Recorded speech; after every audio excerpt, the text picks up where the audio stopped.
This is Game 1 between Team 16-Bit Gear and their opponent, Team GG. And you were really excited for this, Daniel, and Dave was telling us as well, because these are two of the best teams in Wild Rift right now. Team GG we do not know yet, but... I'm sorry? Oh, right, okay. We're looking at 16-Bit Gear right now. We're on the 16-Bit Gear perspective. Sorry, Dave was in my ear and I got confused. So yeah, 16-Bit Gear was pretty dominant the last time Dave and I cast them. They kind of ran roughshod over, basically everyone else in the tournament, including Etherrit, which is another very strong team. And they won going away. They won $350, and they're super happy. And then there's this team GG who apparently is beating them in scrims. So, but we were talking earlier, TJ, how scrims doesn't always mean they're going to perform in tournaments. I am getting a translated set of names, so I'm going to try and reference them, but we may just be using character names because unfortunately neither of us speak Korean, I believe. Unless you've been hiding something from me, Daniel. Let's talk pick and ban as we head into this first game of our best of 3 series. 16-Bit Gear banned Alistair and Kennen. Team GG banned Evelyn and Zed. So I believe we're looking at Choir from 16-Bit, which makes me sad because his name when we cast him earlier was Korea Best Mid. And I don't know. It's just when you start saying Korea Best Mid over and over and over again, it kind of just rubs off on you, and you feel like you believe that the Korea's Best Mid, and want to keep saying that instead of going for something like Choir. I don't know. Makes me feel sad. There is an ad for Wild Rift where Faker plays Wild Rift, so it's kind of it's calling yourself the best Korean mid laner when Faker plays this game. On the other hand, Choir in the name. Keeping that battle alive. Look at how low that dragon is. Oh my god! Yeah, I mean, if it's in the name, you got to believe it, right? I believe it now. Anyway, Alliance so low during that early exchange. Finally gets something back. Yeah. Well, okay. We need to clarify something for our viewers. Everyone on the red side right now has Alliance in front of their name, but they're Team GG, so we got to just be careful about them. I didn't know good save. I was the viewer you were clarifying that for. Yeah, well, Aurelian Soul's name is Soul, so that helps. Yeah. So there we go. I want to just talk about this this mid player here, Choir, aka Korea's Best Mid, because we've seen quite a bit of this player. Oh, okay, we have a bit of an issue here. We are skipping over to the Team GG side, and that will take some syncing. We do get first blood as we sync up. The support for Team GG falling down here in the Dragon lane. And that should cost them a turret plate or two as well, but nothing more than a support death. It's not too significant. Right. Going back to my point, sorry for being a bit obstinate here, but Korea's been best mid. I love the way he plays because he's constantly going in between. He can either play, the heavy damage role, or he can basically play as a second support for his team, where he's constantly in position to help out. Like for instance, when he plays Zed, he'll be diving the backlane just to sacrifice himself, so the rest of the team can get a good team fight. Tong is so low, it will be Glace to confirm the kill alongside Raven. They get instant revenge here, a 1-for-1 trade in that drag line. Yeah, it seems like kind of a heavy overextension there from 16-Bit Gear. I don't really They're just walking at the Lulu. It's like, what are you going to do, Lulu? And the answer is a lot of damage. Yeah, quite a bit as it turns out. So yeah, like I mentioned earlier, Choir here in the mid is just extremely good at reading the map, reading the situation, and making sure that they win team fights, making sure that they get vision for their entire team. You saw him put up the ward earlier, using his ball as well to make sure that they have vision at all times. And I just love the way that he plays. Just wanted to I point just that out. saw that dodge of the Aurelian Soul stun, and it was insanely clean. Yeah. I'm so far very impressed with the Orianna here for 16-Bit, whose perspective we did swap to. If you're keeping track here. We can, of course, only watch these games through player perspectives, so if we ever miss a fight or anything like that, we're sorry, there's not much we can do. Dave is back in Korea on his laptop, swapping perspectives as best he can. The one thing it does, though, is it kind of forces us to look at the minimap, which is good for our own play, and perhaps good for the viewers' play as well. Maybe this will force them to look at the minimap to see where the action is. That's what Scoundrel was saying the other day. He was saying this is actually a sick tip for the viewers.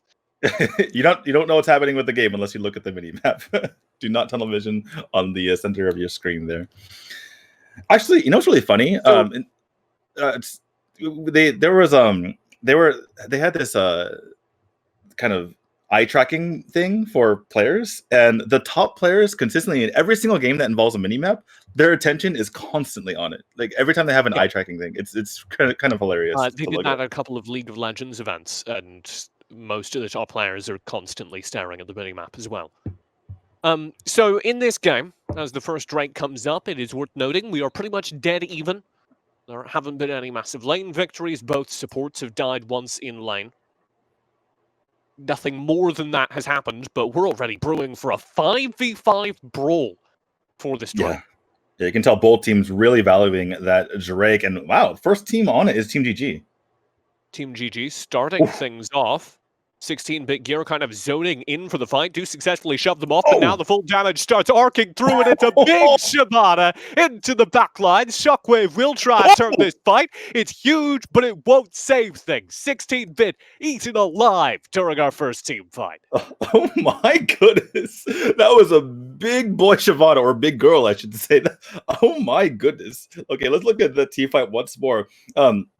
16-bit gear does a really good job of zoning out. They do this in every single one of the games. They try to zone as well as possible, but Team GG forcing their way in, and this jump in the ult, as well as the Lulu ult on top of that, that was so devastating. This ult comes out from Oriana, which I love exactly. I audibly gasped, as you guys obviously heard, but again, wasn't enough in the end. What an interesting team fight. It was bullet time, wild growth, and the Shyvana ult all simultaneously. Just on this tiny scrap of land, and in an instant, 16-bit gear just vanished. They lost two of their players, the fight was over.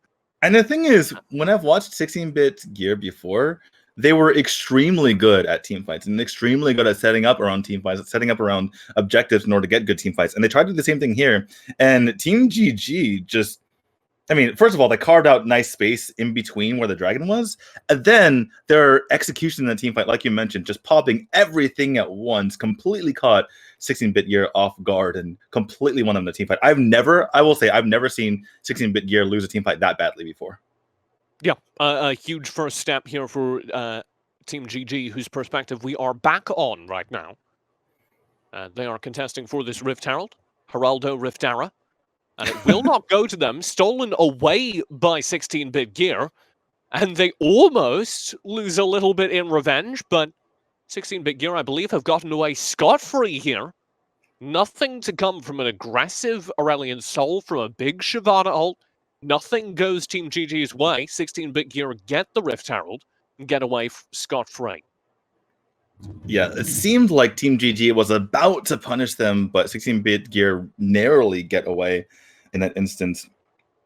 By the way, I think we have a little bit of lull here, and I kind of want to talk about the Double Dragon, the Aurelion Sol, and the Shyvana.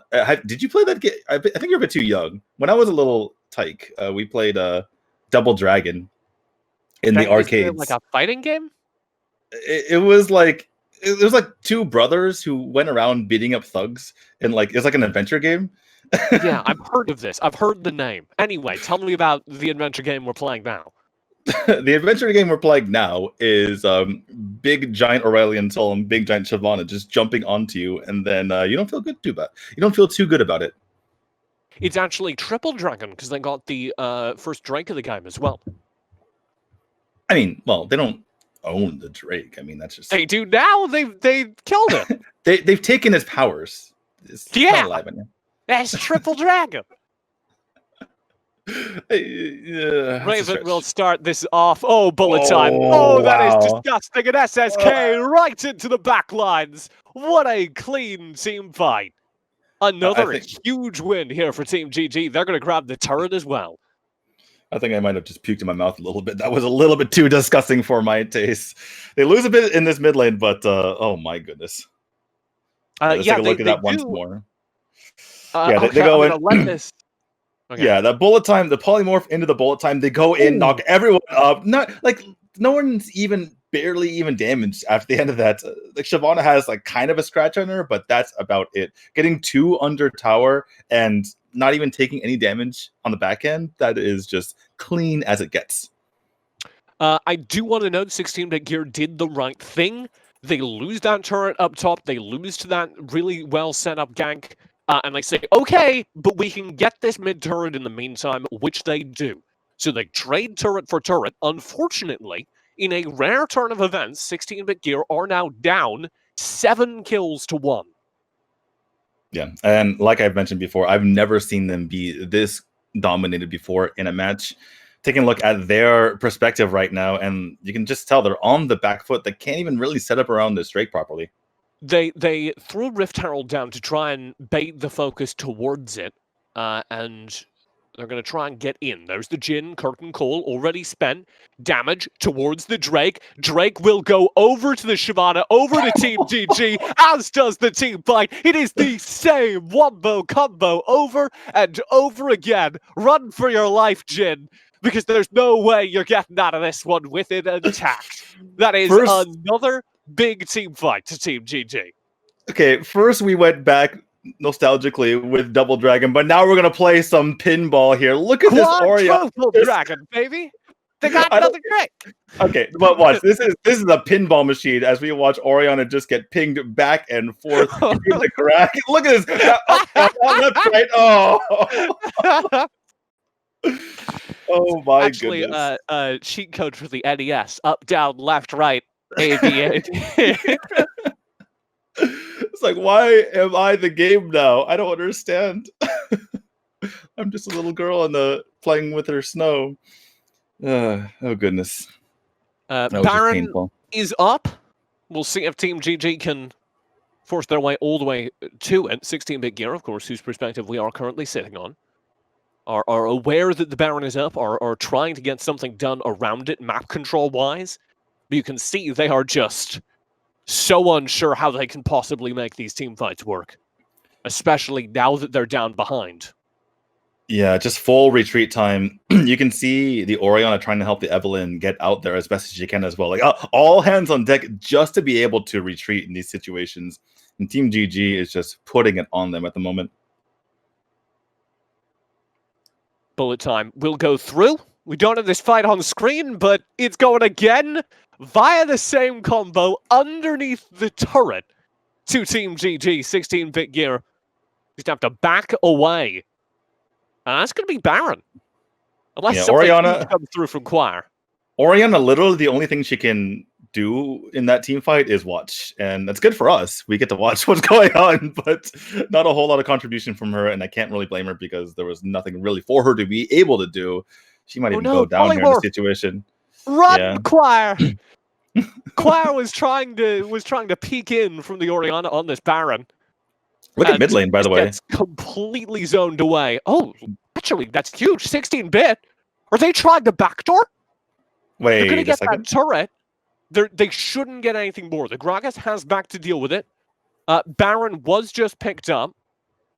Inhibitor turret goes down, though. Really huge plays there from 16-bit. Zikali inside the Glacial Shroud will be able to get away. The rest of the team's now here. An attempt at chase from Team GG, but 16-bit gear have just snuck an inhibitor turret, and that's actually huge. Right, but that's a big ball coming out from the Aurelion Soul. SSK, the curtain call, doesn't find the kill. It seemed like there was a bit of a panic here from Team GG trying to pick up any sort of kill, trying to punish for the the cheeky play of taking out the inhibitor turret. You saw that the Lulu actually popped the ultimate on herself in that situation. Not sure if she was actually afraid of dying or just kind of like wanted any sort of kill possible. But looks like Team GG is mad and they might actually get their own inhibitor turret this time. Team GG would like to even up this mid lane, and should be able to do so. But it's huge that that's not an advantage. That's evening it up. They may be able to get an advantage, though. Oriana. Oh, dear Choir. Oh, no. This Oriana has just been caught out, will be run over, hit by a truck that is the Double Dragon. Oh, boy. Oh, boy. Yeah. Did they get more, do you think? I think so. I think that despite the cheekiness of of 16-bit and taking that inhibitor turret, I think this game is on its last legs right now. All right, here we go, Team GG. For the end, shoving forward against 16-bit, will take another inhibitor and then back away. They don't have the wave in the mid lane, so it's not the easiest game to end. They decide not to take the risk. Team GG will reset. So the fact that they got the Baron side lane is interesting because perhaps they can kind of force a team fight around the dragon while having someone push that out. Obviously, it's pushed out at the moment, but just looking at objectives going forward. But, you know, however they decide to do it, it just seems like Team GG is in such a good spot right now. It's Drake time. Could very well be. Do you have a favorite Drake album? This is very important. I'm not a big Drake fan, I'm sorry. I have no clue what kind of music Drake even makes, so I was really hoping you would save that joke for me. I don't know. I don't want to offend any of our viewers, so I'm not going to go on anymore about this, but I'm not a huge fan of his music. Let's just say that. DC with strong opinions about Drake. The Cloud Drake will be picked up successfully by Team GG, making it their third of the game. They have 3 albums, we're unsure which ones. And now, they will turn for this Baron. I mean, you can tell what Drakes they are. Just look at the symbol. Easy. You can easily tell what album I really should have done some more research about Drake the musician before I started this joke, because I have nowhere to go from here. Yeah, we're a bunch of nerdy gamers. We don't really know about popular music or popular culture or anything of that sort. Actually, no, TJ, you have a weird amount of knowledge about that, actually. Kind of surprising, actually. Listen, flash burned there. I mean, no, I do have a lot of knowledge of popular culture because we're making it, baby. Exactly. This is pop culture. Here's the Baron take. Team GG turning for the end, trying to close out this game. They're basically turning this game from a 99.9% win to, I'm not going to say 100% because something could happen, you know. Basically turning it to 99.999%. Sorry, I was giggling at the Akali just showing up. What did you think was going to happen there, bud? What's the best case scenario? I'm going to hide so they can't see me. It's like, we can see your cloudy thingy, buddy. I was never here. Okay. Well, it looks like we have Team GG just crossing their T's, dotting their I's, even dotting their lowercase J's. That's how dedicated they are to finishing this game off very neatly. It's pretty intense. I mean, you can't just forget about the J's, especially when you're writing in cursive. That is true. That is what I always say. You can't forget about the J's. Baron in hand, super minions in 2 lanes, 14 kills to their name. Team GG have made game 1 look absolutely easy, and they are seeking to close this out. Would like to give props where it is due. 16-bit gear held on with just pure macro with the backdoor things happening. Like, they actually kept this game way closer than it should have been with the team fights. But this will be the end of it. There won't even be a chance for a final stand as the Nexus crumbles. Team GG are 1-0 up in this series. We got our answer. Are they just a scrim team, or can they actually take it in a tournament? And, whew, that was convincing. I guess our replay is just watching Lulu push lane. Yeah! Let's go, Lulu! Let's go! Get him! Glace! I mean, it's a great push. Auto-attack those minions! You gotta love those pushes. Oh, yeah, good job. Yeah, put the ult on Wild growth! Wild growth, yes! Go! Anyway, I just want to highlight the fact that that this type of team just goes straight for the win. Right? They're not really playing around. They're just going for the victory so they can go to the next match, which is really clean. I like it. This is actually the hardest game I've seen 16-bit gear ever play.